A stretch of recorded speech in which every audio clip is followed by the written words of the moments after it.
A good thumbnail is the most important element for maximizing views of your video, and key to the success of any video is the thumbnail that gives the viewer an idea of whether they'll watch the video or not. And if you click on this video, then I know what I'm talking about. These 11 steps I'm going to share with you in this video will help you create a viral thumbnail.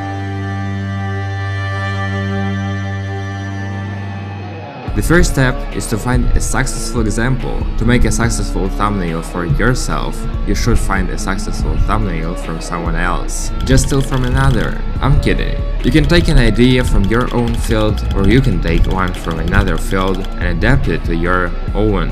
To do this, you need to search for the topic you wanna make a video about and look at the videos that have already received a lot of views. If there are a lot of views, it's probably for a reason. Let me show you an example from my own experience. Before making this video, I've researched channels that already had successful videos on the topic of thumbnails and moved on to the next step: resemblance.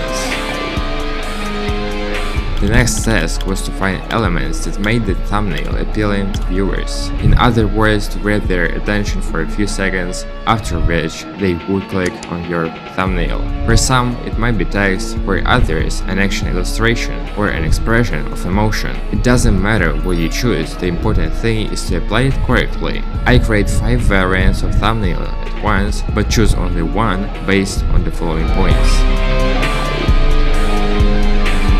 Style encompasses 3 points: colors, details, and face. Let's start with colors. You should define a color palette that appeals to you. It should consist of black, white, and a few accent colors. Personally, I don't like black and white, so I slightly adjusted my palette. I choose dark gray instead of black and light gray instead of white. For accent, you can choose red, green, blue, yellow, and so on. You can choose any color, but it should fit into the overall picture.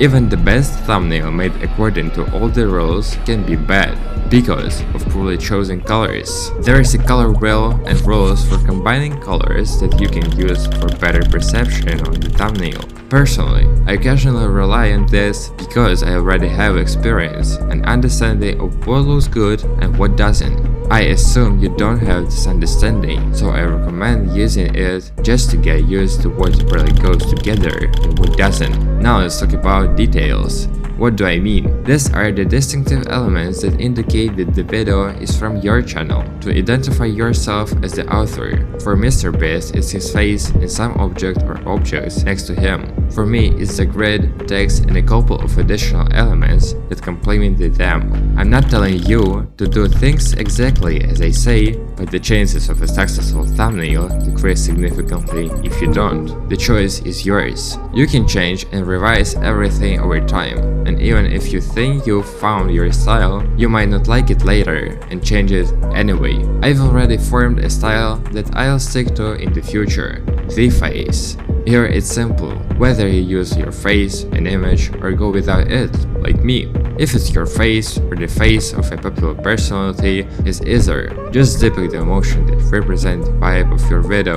If it's a fun video, obviously you don't need to look angry or sad. If it's a faceless thumbnail, then use objects that best represent the theme of your video. For example, here, in addition to the text, I added paint splatters. This made it easier to perceive this thumbnail. And now I'll move on to the rules of thumbnail creation. The first rule: don't make thumbnails. No. The first rule: composition rule. If there is a face in the thumbnail, it should be positioned so that the emotion is easily readable. In MrBeast's thumbnail, the face is on the left and the object is on the right. When viewing thumbnails, we tend to look from left to right, creating an imaginary figure 8. Thus, in this thumbnail variant, the viewer first reads the emotion and then the object, indicating the video's theme. Another option is to first point to the object, for example something expensive or unusual, and then the emotion. Which option to use is up to you. There is also the concept of the rule of thirds. The eyes should be positioned at the intersection of imaginary top line and one of the vertical lines. That is, top left, top center, or top right. The face shouldn't be too small, as it will be difficult to discern anything, but it shouldn't take up too much space either, as it will be difficult to focus on anything other than the face. Now let's talk about text. I'll say right away that it's not mandatory. I would recommend adding it for better perception. The text rule. Too much text is bad. When there is a lot of text on the thumbnail, the viewer finds it difficult to concentrate on one thing, loses focus, and chooses something else. There should be 1, 2, or 3 words on the thumbnail. These words should emphasize the most important aspect. There should be a balance between colors, details, face, and text. Otherwise, the text will be unreadable, the colors won't match, and the required emotion won't be on the face. If one object is too large and other too small, if there is an object in one part of the thumbnail and none in the other, that's it. The chances of a click on the thumbnail decreases significantly. 99% of new channels make these mistakes. Don't be among them and do it right. Before moving on to the practical part, I'll mention testing your thumbnails. YouTube provides the option to test thumbnail, but this feature is available only to those who already have a lot of views. Well, YouTube is simply brilliant. Instead of helping beginners,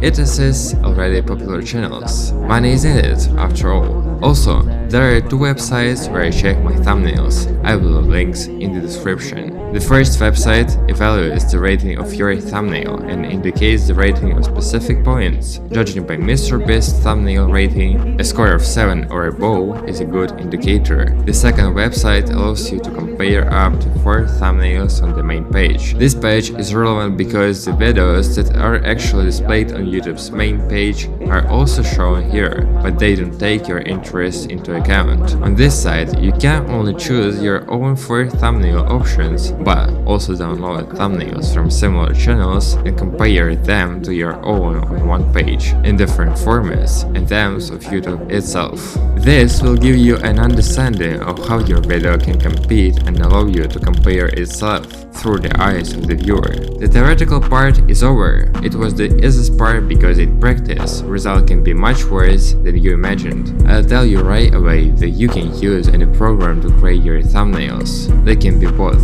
free and paid, depending on your needs.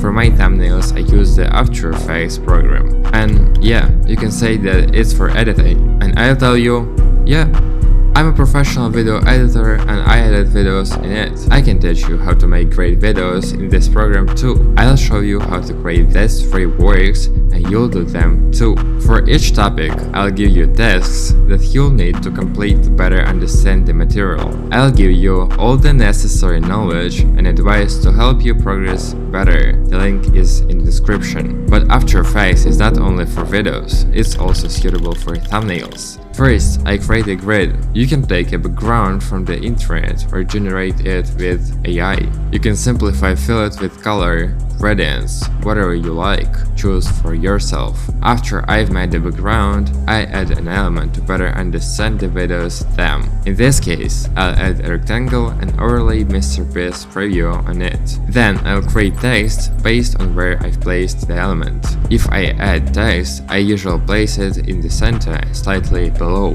The text should be readable. There should be no thin fonts. Thin fonts can be used on thumbnails, but you should know how to apply them correctly. To demonstrate action, that is, clicking on the preview, I'll add the cursor. It may seem simple, but that's only at first glance. Before this, you had to follow all the rules and only then create this masterpiece. Why should the thumbnail work? First, there is a focus on the popular YouTuber, which initially attracts the viewer's attention. Then the text, which shows the theme, and then the mouse cursor, which demonstrates clicking on the thumbnail. As I said, I made 4 more variants from which I select 2. If my theory doesn't work, I can switch to what I've prepared in advance. For a better understanding of how this works, I'll show you how I made the other thumbnail. I initially prepared a silhouette of a person, filled it with black, and made the contour light to define the face in Photoshop. Then I made my background, creating a grid with waves and slightly blurring it. I added a growth chart to indicate the thumbnail's success. From my observations, thumbnails with a chart get more views than thumbnails without it.